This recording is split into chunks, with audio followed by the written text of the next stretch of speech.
네, 반갑습니다. 조금 결이 다른 이야기를 하게 되어서 상당히 부담스럽습니다. 저는 학교 현장에서 한 20여 년 지내다가 대학으로 와서 벌써 15년이 되었더라고요. 근데 이제 쭉 지내면서 왜 내가 교사일 시절에도 자폐 아이들 있었고 지적장애 아이들 있었는데 왜들 이렇게 난리지? 대한민국은 지금 행동과의 전쟁 중이네? 무슨 변화가 있었던 거야? 여기에서부터 좀 출발이 되었습니다. 그리고 교사를 하면서 늘 한계로 느꼈었던 것 중에 하나가 연 단위로 모든 교육이 끊어진다는 거. 1년 하고 나면 다음 담임 누구냐에 의해서 이것이 다 뒤집어 엎어지더라고요. 너무 속상한 거예요. 1년 내내 3시간 간격으로 화장실 가는 훈련을 죽도록 시켰습니다. 그래서 80% 가까이 왔어. 1년만 더 하면 얘가 대소변을 가릴 수 있을 것 같아요. 근데 딱 기저귀를 채워버리는 거예요. 좌절했습니다. 그래서 저희는 이 행동의 문제, 선생님들이 고민하시는 부분들에 대한 것들을 좀 찾아서 해결하고 싶었고요. 두 번째, 교육의 연속성을 좀 가져가고 싶다. 그래서 선생님들 이제 다들 컴퓨터는 뭐 모라일체로 사시고 계시죠? 떨어지면 불안하시잖아요. 어딜 가도 여행을 가도 노트북 들고 다니시고 이러시기 때문에 웹 기반으로 이 행동 지원을 좀 지속 가능하게 할 수 있는 방안이 뭐가 없을까? 그리고 이 아이와 관련되어진 관계자분들, 예를 들면 부모님, 선생님, 또 지역의 기관, 복지관 등등 여러 선생님들이 이 아이, 내 아이와 함께 행동에 대한 것들을 큰 소리? 더 커? 예. 아이, 소장님 목소리가 너무 커서 그렇잖아요.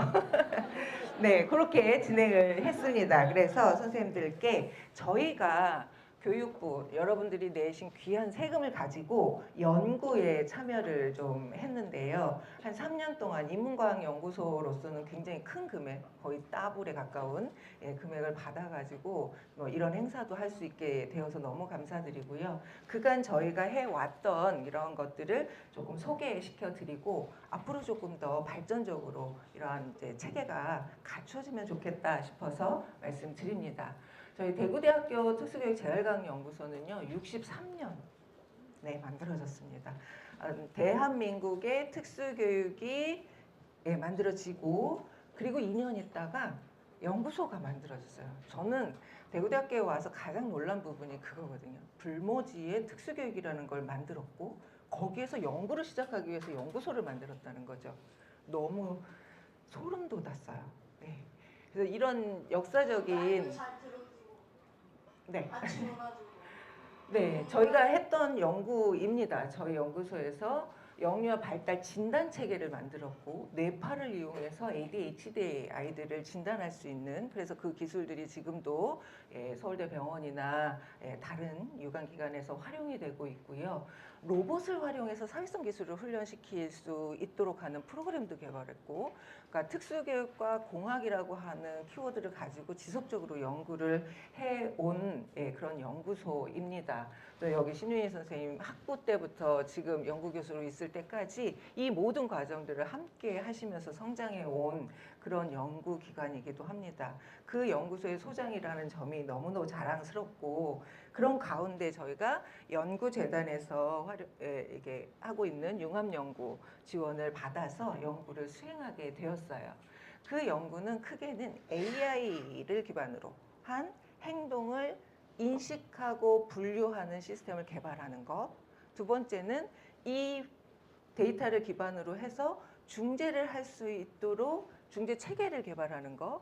세 번째는 선생님들이 여기까지만 하시면 한계에 부딪히시잖아요. 지금도 전문가들하고 계속 컨설팅을 하시면서 내가 가지고 있는 내가 지금 채워지지 않는 그런 부분들을 채우고자 노력을 하시는데 그것을 온라인상으로 사실은 시작은 그랬어요. 대구, 경북, 경상북도가 우리나라에서 땅의 면적이 가장 넓습니다.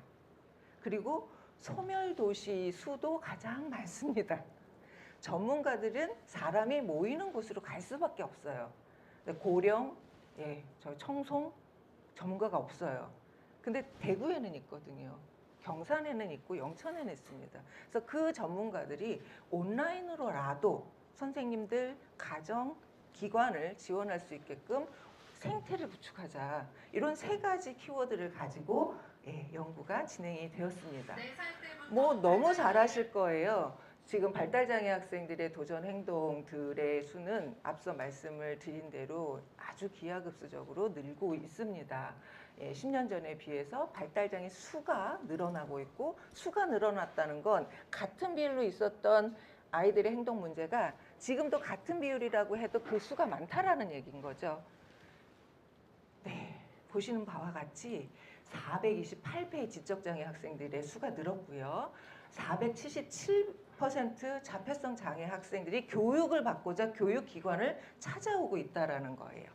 그 학생들이 일반 학교에 특수학급에 특수학교에 이게 추이가 늘어나지 않는 이유는 그 장애 영역에 한정해서 아이들을 받아왔고 그 수가 뭐 기하급수적으로 늘진 않았기 때문에 그렇습니다.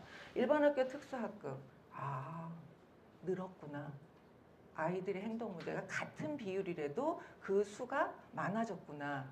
그리고 선생님들은 이러한 것들로 굉장히 많은 어려움들을 겪고 계시는구나라고 하는 것을 알게 되었습니다.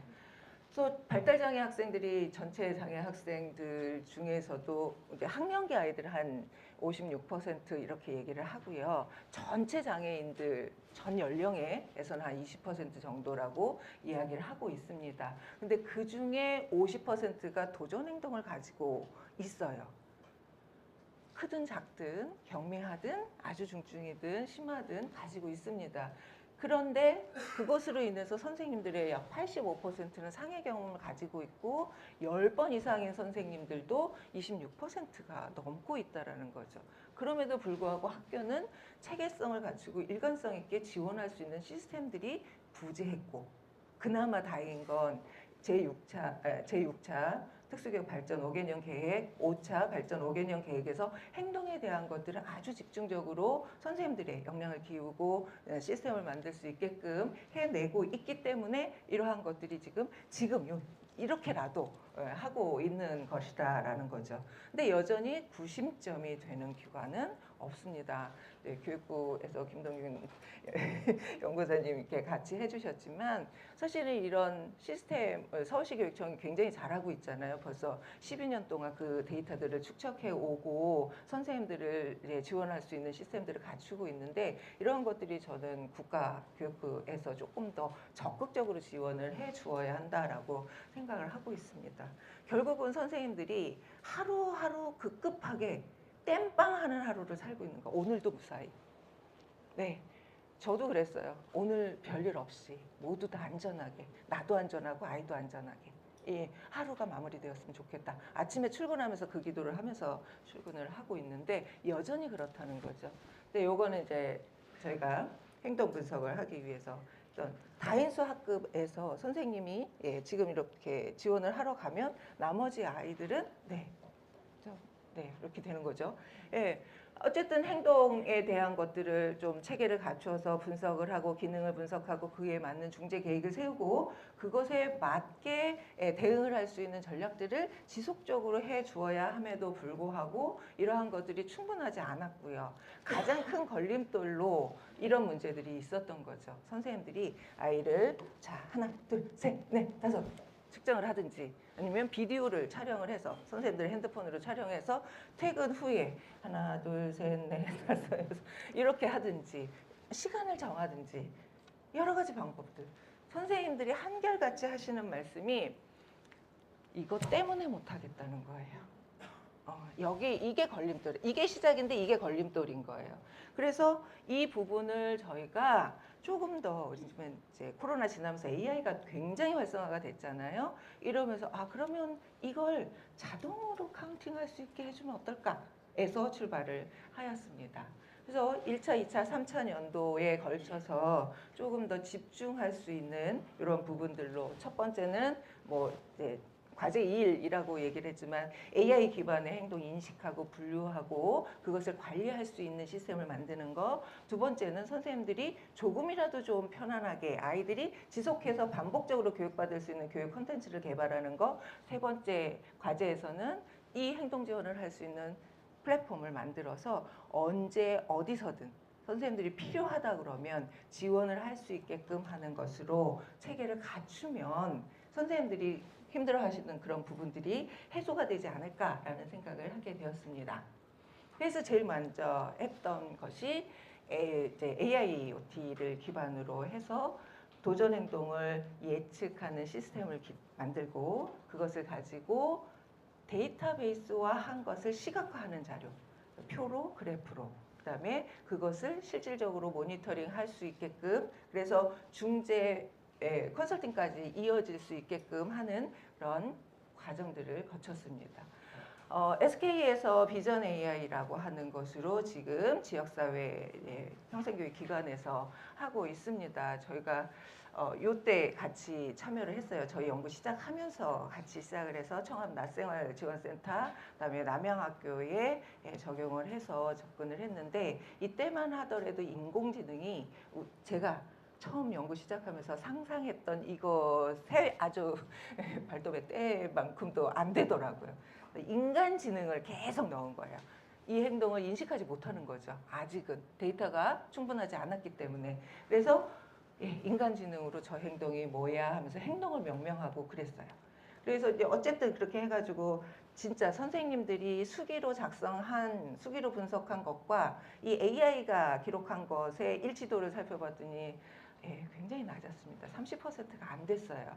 그래서 이거는 아직 요원한 일인가? 라는 생각을 하게 되었고요. 하지만 SK도 굉장히 정말 에너지를 많이 투자를 해서 성공적으로 접근을 하고 있는 것으로 알고 있습니다. 그에 기반해서 이제 저희 연구에서도 조금 더 혁신적인 또는 새로운 방법, 그 다음에 전체적으로 비전 AI의 비용적인 거, 전체 시스템을 갖추는데 지금은 어떨지 모르겠는데 한 1년 전만 해도 8천만 원 얘기를 했었거든요. 시스템을 가지고 기관으로 들어가는데 근데 그 어느 기관에서 구입을 할 수가 있겠어요. 그래서 경량화하자. 그리고 조금 더 정확도를 높이자. 그리고 더 이상 인간지능을 투자해서 이것을 데이터를 분석하지 않도록 하자 해서 굉장히 다양한 방식으로 접근을 했습니다. 이건 기술적인 것들이기 때문에 조금 이제 넘어가고요.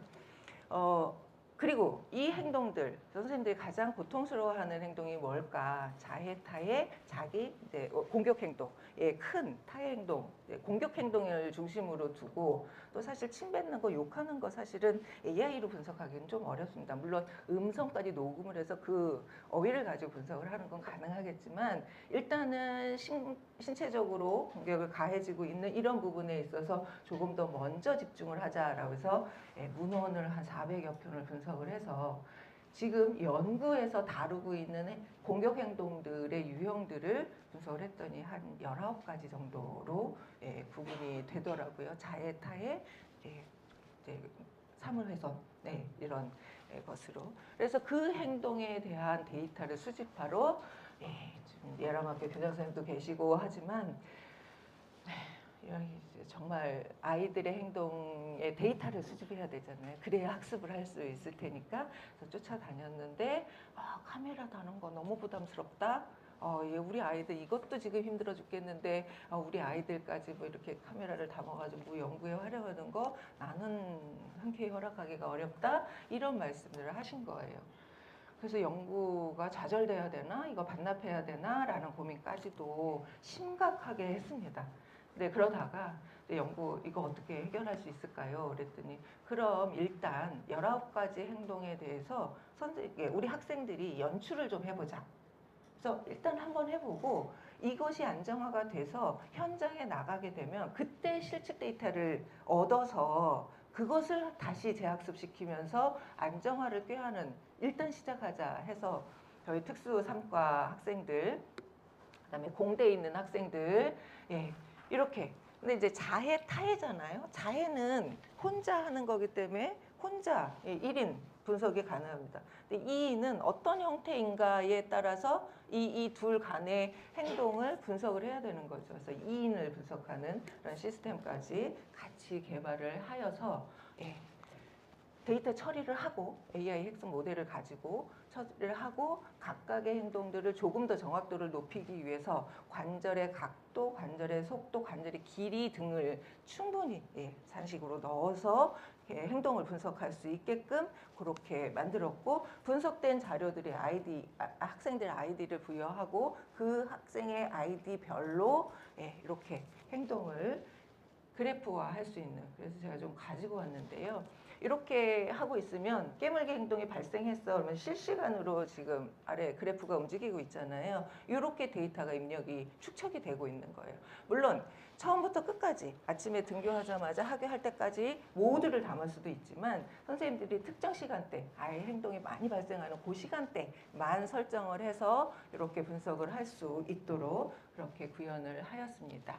그리고 대시보드를 만들어서 학생별로 또는 행동별로 빈도, 지속시간, 그다음에 비율 그래프를 만들어 가지고 활용할 수 있게끔, 그래서 선생님들이 가지고 지금 이제 아이들의 행동 변화를 데이터 기반으로 해서 증명을 해 놓으려고 하시잖아요. 이런 부분에 있어서 학생 유형, 학생의 어떤 아이인가, 그다음에 행동 유형, 그 기간에 따라서 어떤 자료를 정리할 것인지 하는 것을 확인해 볼 수 있도록, 그래서 이렇게 수치화하거나 그래프로 만들어질 수 있는데, 또 저희가 또 연구를 하다 보니 기초선, 중재, 유지, 일반화에 대한 부분들이 있잖아요. 그 회계까지도 선생님들이 데이터를 바로 받아서 활용할 수 있게끔 개별화 교육 계획에도 활용할 수 있고, 또 다른 목적으로 부모와 상담 과정에서도 활용할 수 있도록 이렇게 마련을 하였습니다.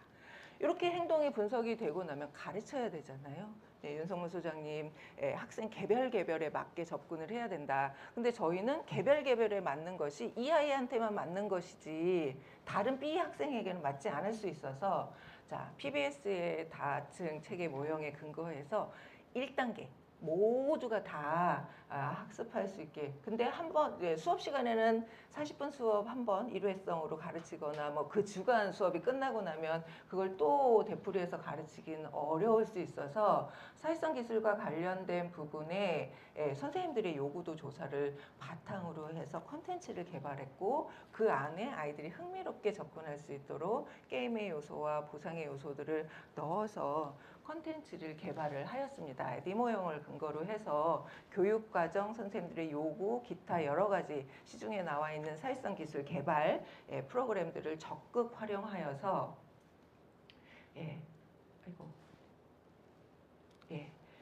정리정돈, 학교한 다음에 학교에서 돌아와서 정리정돈하는 거, 그 상황에 맞는 인사말, 그다음에 학교에서 급식할 때 아이들의 행동 문제들이 굉장히 많이 빈번하게 일어난다라고 이야기를 하고 계셔서 이제 식사를 하러 가서 줄 서고 식사하고 처리하고 다시 교실로 돌아오고 또 이제 간단한 심부름하고 하는 거, 그러던 중에 이렇게 이제 4가지의 컨텐츠를 개발을 하였고요. 그러던 중에 이제 화제에 대한 이제 경각심들이 굉장히 많이 그 시점에 또 화제에 대한 부분들이 있고, 또 이제 소방청 쪽에서도 화제 컨텐츠 개발에 대한 요구도 있었고 해서 화제 대피 1년에 한 번 하시잖아요. 그랬을 때 우리 아이들이 어떻게 대응을 해야 될지 몰라서 이제 그런 부분에 대한 안전교육 프로그램까지도 개발을 해서 웹 기반의 이런 메타버스 교육용 콘텐츠 4종과 함께 화재 예방에 대한 부분은 VR 콘텐츠로 개발을 해서 학생들이 언제 어디서든 반복적인 연습이 가능하도록 그렇게 구현을 하였습니다. 만들어진 자료를 초등학교 특수학급과 특수학교 중학교에서 중학교 과정에서 적용을 해봤는데 굉장히 긍정적으로 평가를 받았습니다. 이런 다양한 콘텐츠들을 담고 있고요. 수업 적용 사례, 그리고 이제 저희 연구소에 들어오시면 이런 콘텐츠 관련한 교육용 이런 학습 자료들까지도 접근을 할 수가 있습니다. 세 번째는 이제 웹 기반의 플랫폼을 이제 개발을 해야 되잖아요. 이제 그간 만들었던 이러한 것들을 하나의 웹사이트에 구축을 해 놓았습니다. 아직은 오픈이 안 되어 있고요. 아마 8월 중에는 오픈이 되지 않을까 하고 있습니다.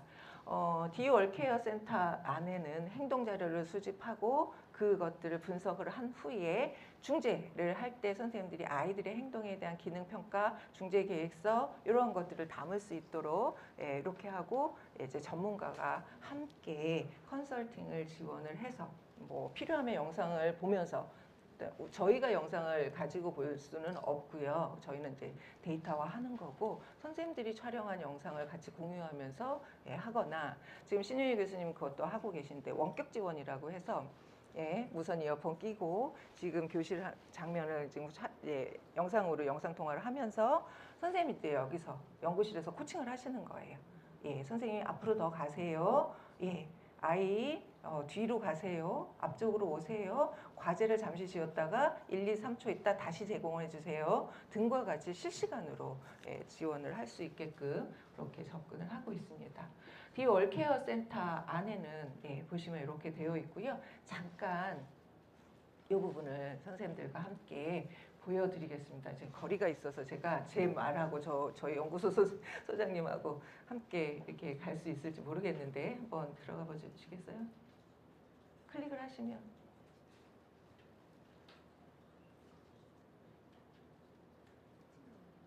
아니 나오세요. 이걸로 하시면 안 되죠. 어디야? 보이실까요? 네, 보이는지 네, 아니 선생님 보이지? 네, 네, 여기에 가면 이제 저희 이제 기관의 소개, 그 다음에 저희가 해왔던 여러 가지 ESC니까요. 지금 여기 화면이랑 컴퓨터랑 달라요. 나오는데 청소년이 이거는 나오나요? 지금 PPT 화면만 나오고 있습니다.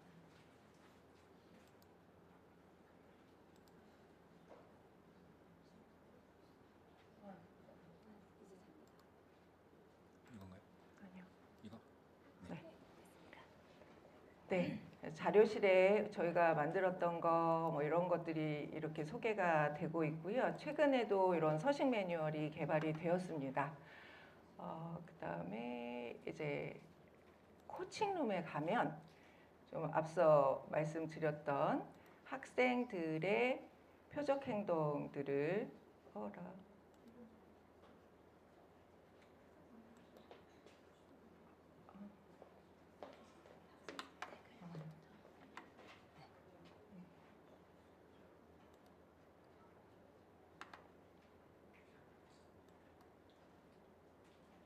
그러면 이렇게 아이가 가지고 있는 공격 행동에 대한 부분들을 이렇게 확인할 수가 있고요. 그 중에 관심 행동을 이렇게 선생님들이 그간 기록해 왔던 것들을 확인해 보실 수가 있습니다.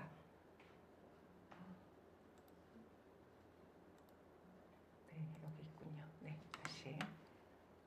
선생님이 기록해 놓으신 것들을 이렇게 잘 확인해 볼 수 있도록 마련을 해 놓고 있고 또 우선순위를 정하기 위해서 이렇게 도전 행동들이 얼마나 자주 일어나는지에 대한 것들을 평가해 볼 수 있도록 마련을 해 놓고 요것들이 잘 평가가 되고 나면 이제 표적 행동에 대한 것들을 순차적으로 기록을 해서 볼 수가 있도록 하고 있습니다.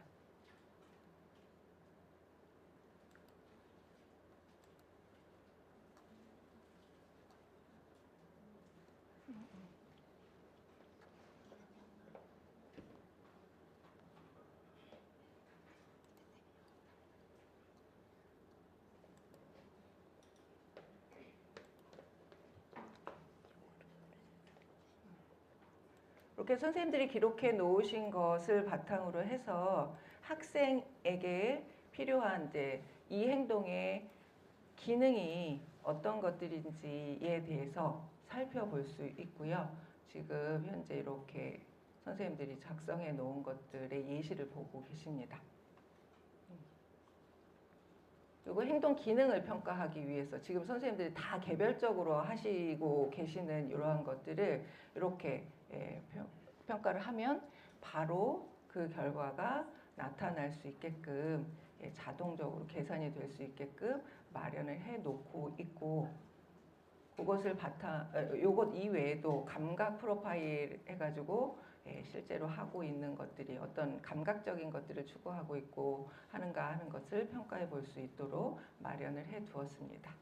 그리고 나면 선생님들이 주기적으로 학생에 대한 것을 이렇게 ABC 기록을 통해서 학생이 지금 하고 있는 행동들이 어떻게 변화되어 가고 있는지, 그냥 단순히 ABC에서 그치는 것이 아니라 아이가 어떻게 행동적인 반응을 보이고 있는지에 대한 것들까지도 접근을 해 나가고 있습니다. 이렇게 해서 기능 평가가 끝나고 나면 이렇게 중재 계획을 수립할 수 있게 되는데요. 선생님들이 그 학생의 표적 행동에 따라서 그 기능이 무엇인지, 그래서 무엇을 어떻게 가르칠지에 대한 것을 이렇게 ABC 기록으로 꾸준히 해 나가면서 학생에게 기대되는 이런 행동들이 어찌 변화되어지는지 누적해서 관리할 수 있도록 그렇게 하고자 합니다.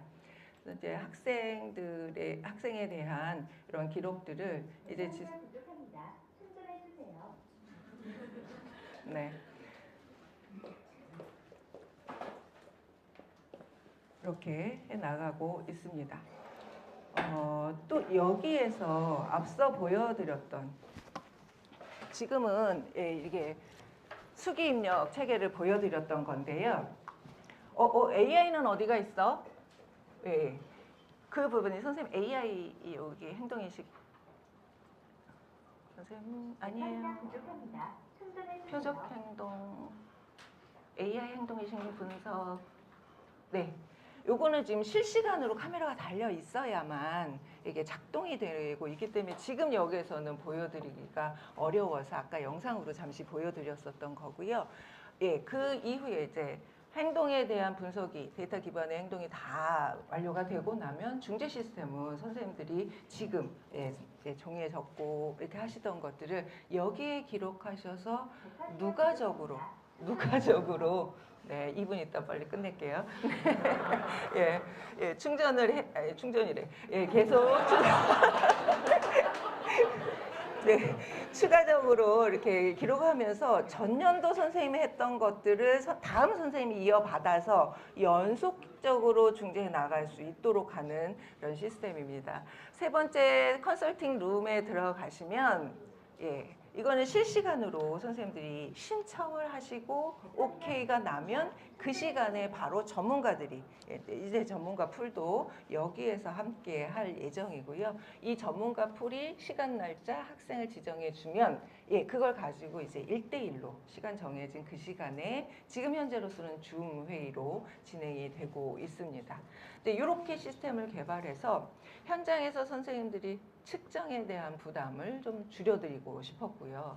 그다음에 교육의 연속성에 대한 부분에 있어서 이제 끊임없이 가는 그런 부분들로 이어가고자 웹 기반의 행동 중재 시스템을 마련을 하였습니다.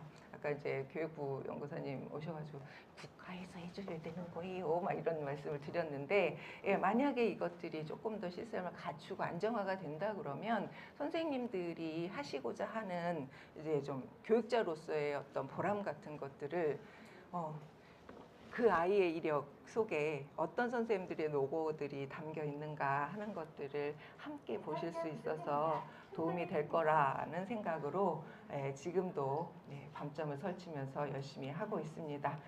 완성이 되면 여기 오신 선생님들께 먼저 안내를 드리도록 하겠습니다. 감사합니다.